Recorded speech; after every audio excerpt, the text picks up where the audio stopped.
What is up, YouTube? Welcome back for another episode of Mortal Realms Monday.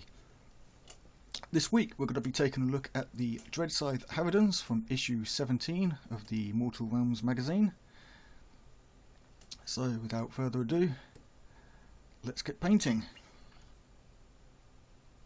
Alright, so first of all I've gone ahead and primed the model with a white spray paint primer, and I'm now going to take some Death Guard green and apply a slightly thinned coat of this all over the base of the model here, as I want a bit of a sickly earth looking tone to this. So starting with a green tone will give a better result when we apply a wash later on. So if you're following along, then that's great. I hope you guys are enjoying the Mortal Realms magazine as much as I am. I am a little bit behind, as you guys know if you have seen my previous videos, but I do have plans to try and catch up so that I can get the most recent episodes and issues out every Monday for you guys. I just need to sort some things out with Hatchet to get me up to date. So fingers crossed we can do that.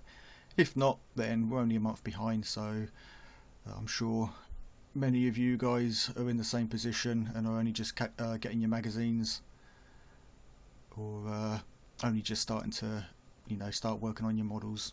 So either way, I hope this video helps some of you.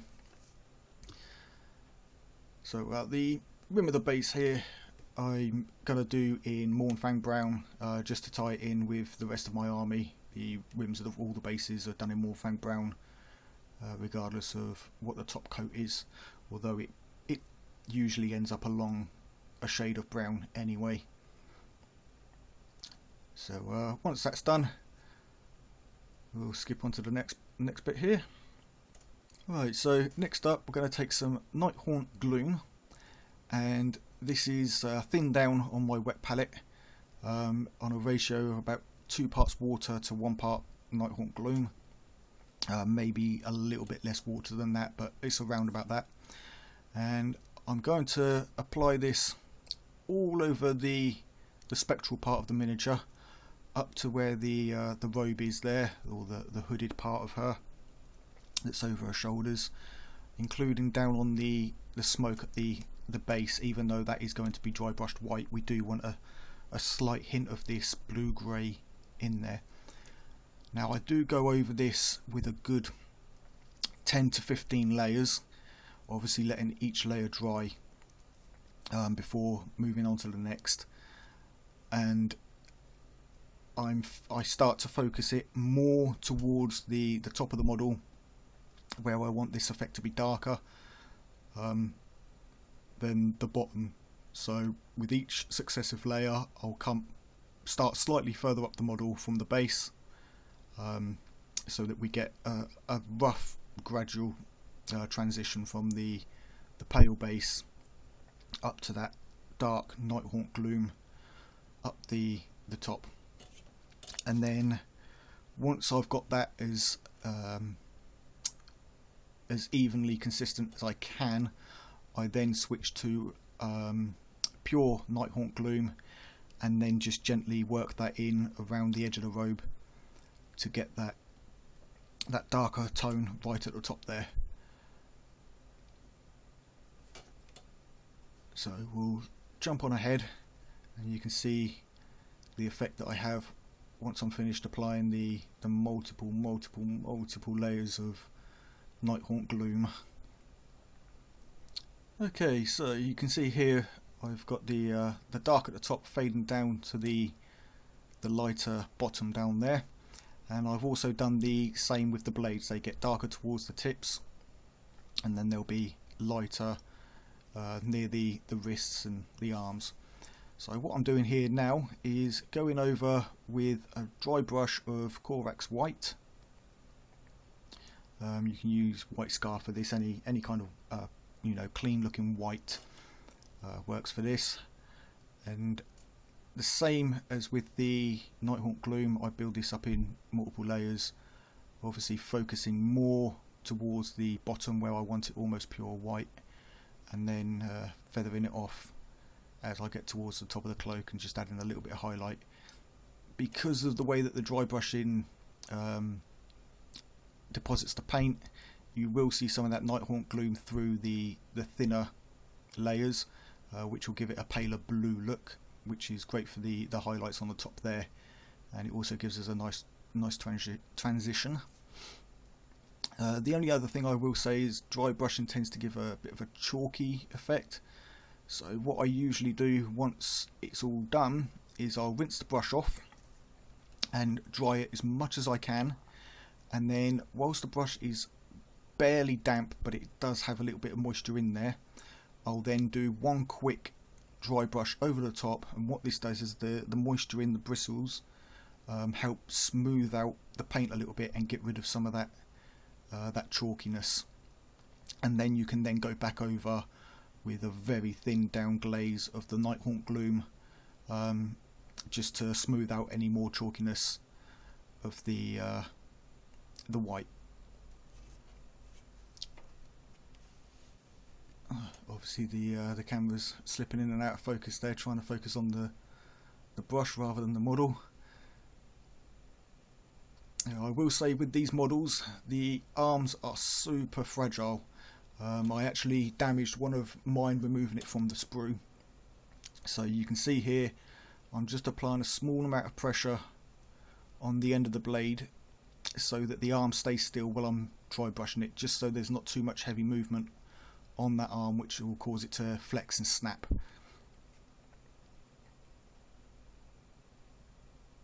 So again, it's just backwards and forwards, over and over again, repeating it, layering up that white to get the effect that I want. So we'll skip on ahead and be back in a few.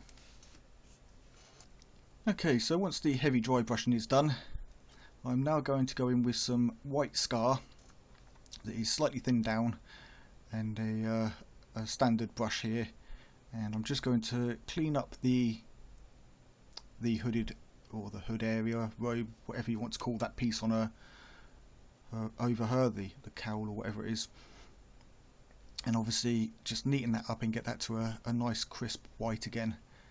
I will also take this white and run it around any hard edges, sort of along the edges of this the scythes that she's got for her hands, as well as the tears that are in her ghostly form, sort of her body area. So just a couple of 2 or 3 thin down layers of that for this area, and then just a light touching with the side of the brush for the edge highlights. So we'll just jump ahead and jump on to the next stage. Okay, so next I'm going to take some super thin down Nighthawk Gloom again, and this is mixed in with a very small amount of the white scar, just to pale it down. And as you can see, this is, you know, as thin as you can get it without the pigment separating, and this is just to give that hood a slightly grey blue tint to it, but as it sits on top of the darker portion of her body, it will look light in comparison.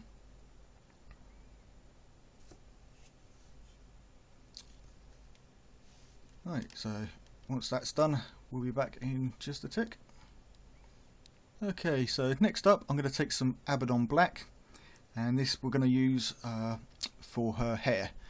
Now, she does have a few roses in the hair, so I am careful not to go over those, and this is thinned down, so it will take a couple of coats, but with it being thinner, it means that it will run into those recesses between the folds of the hair a lot easier. So, you know, this is just, like I say, straight black over the top. It's a relatively quick model to paint this one with a nice effect. I think it took me maybe 45 minutes to an hour to do this, as opposed to the hour and a half to 2 hours it normally takes with some miniatures. And I hope you'll agree that the end result is something to be proud of for the tabletop. So anyway, we'll just jump on ahead and get this hair painted in. Alright, so next up I'm going to take some Ushapti bone, and this is going to be for her arms and face. I know that some people paint her as a ghostly figure, but I wanted to, as with all my Nighthaunts, for them to have some sort of real form that the spirits sort of attach to and use. So for this I wanted the bones and the skull to be in this bone colour.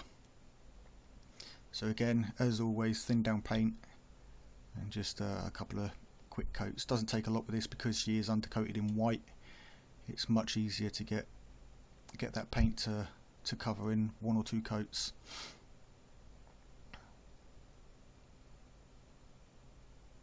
Obviously making sure to get under the jaw there. Right, so we'll just jump on and I'll be back in just a tick. Just a little blending technique that I wanted here with the bone going to the scythe. What I did is took the Ushapti bone and thinned it down to a glaze consistency, and then I dabbed my brush onto some paper towel to remove any excess water, so it is just a small amount of pigment on here, and then I just glazed in a couple of layers to bring that blue up to a slightly more bone colour, so that it goes from the dark Nighthawk Gloom up to that blue-green look of the Ushapti bone blend, and then into the bone itself for her arm. Right, so next I take some corn red, and I'm now going to start working on the roses in her hair. I didn't want to do any of the green vines that are in there. I think that they looked just fine as having as hair, so this was just a thin down bit of corn red, and red is it's highly concentrated pigment, so one layer is more than enough when doing these roses with slightly thinned down. If I'd watered it down a little bit more, then obviously a couple more coats would have been needed, but just a small amount of water gets it to flow into those recesses nicely and without clogging them up. And then as the paint dries, it settles down in there as the water evaporates, and you get a nice, heavily coloured rose. So obviously I just go over the roses on both sides of her head, and we'll jump back in just a moment. Okay, so to highlight the hair, I'm going to use some Eshin Grey. The reason I choose this particular colour is I like the blue, the bluish tone that it has to it, or the bluish tint. So you can see there, I'm just showing that I'm using the brush that has been pulled back through the paint to give it a flat edge, and then I'm gently pulling that flat edge up against the raised edges of the hair, so that it just catches the tops of the hair and doesn't really cover over that black. Obviously we do want that black in there, in those deeper parts, and this just gives it a nice uniform grey over the larger, flatter surface, as well as obviously those thinner peaked raised areas. So again, I go over all the hair with this, and then I'll move on to the next colour for the hair. Okay, for the last stage of highlight on the hair, I'm just mixing some white in with that Eshin Grey to lighten it up a bit, and I'll now go back over the tips and just gently pull this up, trying to get it to fade up into the Eshin grey as it gets towards the front of the hair. So that the idea is that she's going from a dark grey with a few highlights down to those sort of very light grey tips on the end of her hair. So you'll notice I'm sort of applying the paint and then just dabbing it off slightly, and this just removes some of the excess and leaves a little bit texture in the hair. Okay, so next I'm going to take some Nonoil and I'm going to apply this to an area that I thought I had recorded me painting, but turns out I didn't, and that's just these railings down at the bottom here. And all I did for that was just a thin coat of iron breaker over that area. There's a small piece there, and then there's a small little piece just sticking out the back there. So obviously the Nonoil is just to dirty that up, and then I just blob it straight into the roses, and then wick away some of the excess, pull that through the hair to smooth out some of that blending, and then obviously do the same on the other side with the other roses, and that will just sit in those recesses and just darken them up a little bit, ready for a little bit of highlight on the roses.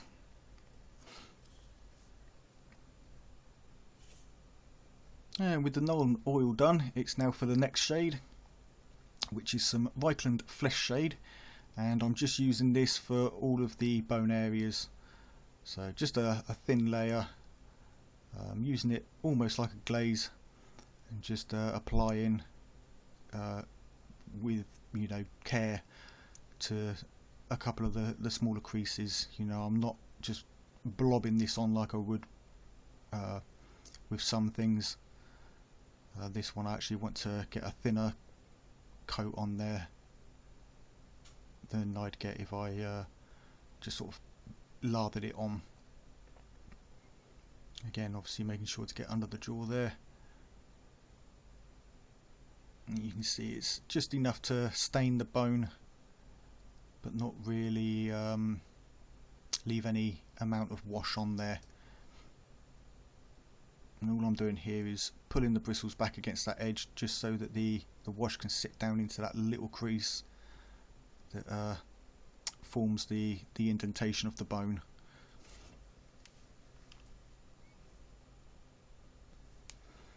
Okay, so next up I'm going to take some pink horror to highlight the roses, and I'm going to do this with the same technique that I did with the Eshin grey for the hair. I'm just going to be pulling the brush back through the paint to flatten the bristles out, and then just gently touch that across the top of the roses, just picking off those top edges to give them a little bit of highlight. I do hope you guys are enjoying these videos. If you are enjoying this video, please hit that thumbs up button. It does mean a lot to see my videos get those likes. It is always appreciated. And if you're not subscribed, please do consider hitting that subscribe button and that bell for those notifications of when new videos go live, which is every Monday for Mortal Realms Mondays, obviously.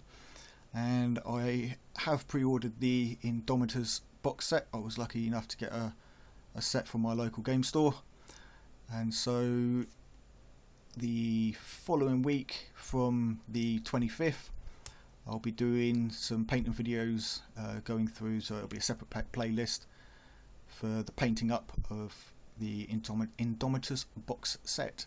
So if 40k is your kind of thing, then do hit that notification bell and check out those videos. So anyway, next up I'm taking some Balthasar gold, and this is just to paint her arm rings that she has around the sort of up the top of her arm and near her elbows and that. I think there's 3 in total, 2 on one arm and 1 on the other. So obviously gold goes on really easy, you don't need to thin it down. I do a little bit with my Balthasar as the paint has started to thicken up a little bit, but generally with a fresh pot you don't need to thin metallic colours too much. So I'm just going to apply this to all the bands, and we'll be back in just a bit. Okay, so I'm now going to take some Ushapti bone, and with a medium Citadel dry brush, or I think actually this is their base brush, I do prefer this one for dry brushing, but I am going to, no, this is their dry brush. I'm now going to apply this all over the base. This does take a couple of coats with this. The idea is just to lighten up that green a small amount with that bone colour, and get a bit more of a pale death sort of colour over the top of the sand and gravel there. So I'll just apply 2 or 3 brushes of this, and we'll be back in just a sec. Okay, so next up is for some highlighting on the bones, and for this I'm going to take some Flayed One Flesh, and I'm just going to pick off sort of a top highlight edge along the top of the bone here, and the sort of the front and top portions of the skull, and a little bit along the where the bone comes into the scythe and starts to turn into that blue colour. So just picking off some of the edges there. This is thinned down a little bit, so it doesn't apply harshly along those blue edges. It's just to slightly tint it, and then obviously being very careful to pick off just the edges of the details on the skull there without getting too much of this into the recess, as we do want some of that darker colour from the wash to stay in there. So obviously I'll do the same thing on this arm, just a top edge highlight, and then a little bit down along where the bone is sort of forming into that scythe.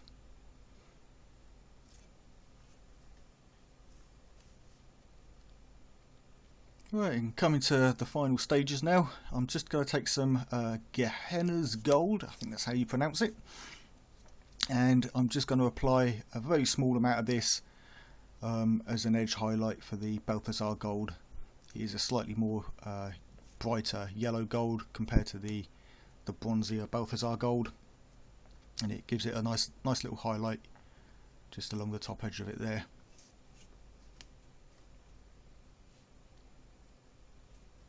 Then I'm going to take some Runefang Steel, and the same effect, only for the metal railing down at the base of the model here. So just a single upstroke for a little bit of highlight along a couple of the upright spikes there, and then along the top hard edge of the cross piece.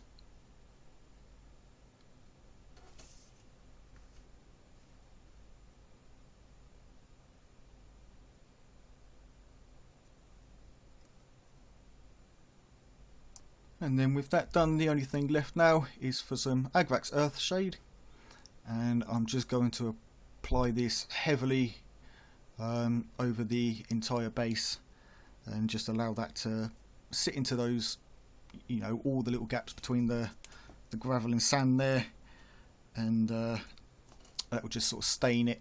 And because I've got that sort of green tone, rather than have a dark brown that I would get had I base coated this with a Mournfang brown or dried bark or something, this gives it a nice sort of off looking ash brown, I suppose you could call it. So as you can see, I'm just using an old brush here, just applying it heavily with a couple of large drops of it, and then I'm just using the brush to pick some back up and move it around the base. And there is the finished model. As you can see, I've applied the first coat of the Mournfang brown there just before taking this photo, and obviously I'll apply a second one to even that out. So I hope you enjoyed the video and liked the look of the model there. If you did, please hit that thumbs up button.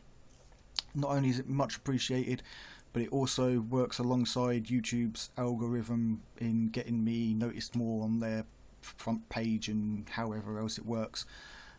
So obviously it is greatly appreciated if you could hit that thumbs up, and if you aren't already, please consider subscribing and hitting that notification bell so you get notifications of when new videos are uploaded.